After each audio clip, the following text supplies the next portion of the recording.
السلام عليكم.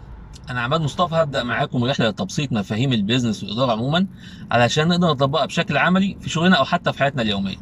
النهارده موضوعنا عن عوامل النجاح الحاسمة Critical Success Factors. عارفين المثل الشعبي اللي بيقول ضربة مرزبة ولا 100 دقة بشاكوش؟ يعني ممكن بضربة واحدة كبيرة ومؤثرة تحقق نتائج أسرع وأسهل من ضربات كثيرة صغيرة غير مؤثرة. طيب إزاي أحدد عوامل النجاح الحاسمة؟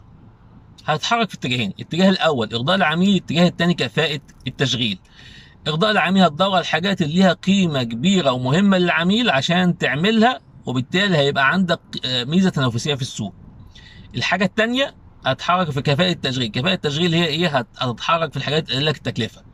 وانت بتتحرك في اي اتجاه من الاتجاهين دول عينك على الاتجاه الثاني، يعني وانت بتدور على ارضاء العميل خلي بالك من التكلفة، ما تروحش تعمل حاجات واجراءات مكلفة جدا وفي الاخر تديك توصلك لخسائر. ولا وانت بتقلل التكلفة تخبط في رضا العميل وجودة المنتج والخدمة اللي بتقدمها. فلازم عينك في اتجاهين مع بعض، والاجراءات تاخدها لازم تبقى بترفلكت على الناحيتين مع بعض. وخلينا نضرب مثال عملي عشان نبسط الفكرة. لا، تخيل شركة شحن اول حاجه عندها في ارضاء العميل ايه؟ سرعه التوصيل، وان المنتج يوصل بحاله جيده مش متبهدل ولا متكسر.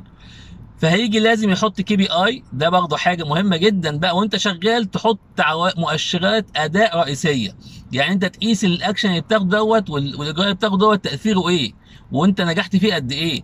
فدلوقتي انت عايز كشركه شحن عايز تحسن سرعه التوصيل، فبتاخد شويه اجراءات بقى وامتى بتاخد الطلبيات بتاعتك وبتوصل ازاي عشان توصل في الوقت المناسب. فانت مثلا نفترض انت هتوصل في محافظه القاهره خلال 24 ساعه، يبقى انت عندك كي بي اي بتاعك ايه؟ انت بتوصل خلال 24 ساعه. كام في المية من الطلبات اللي بتاخدها في محافظه القاهره وصل خلال 24 ساعه؟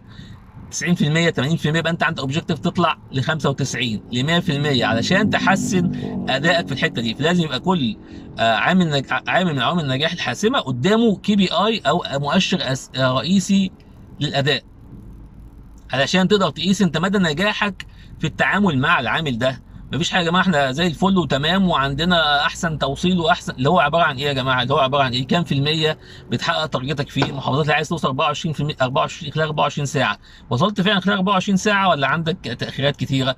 ويا سلام بقى لو قدرت تربط الكي بي اي ده والتطور فيه بالنتائج الماليه. هتقول انا محسن الخدمه بتاعتي في المحافظه دي اطلعها من 80 ل 85%، خلال 3 شهور مبيعاتي هتزيد 20% 30% وهكذا.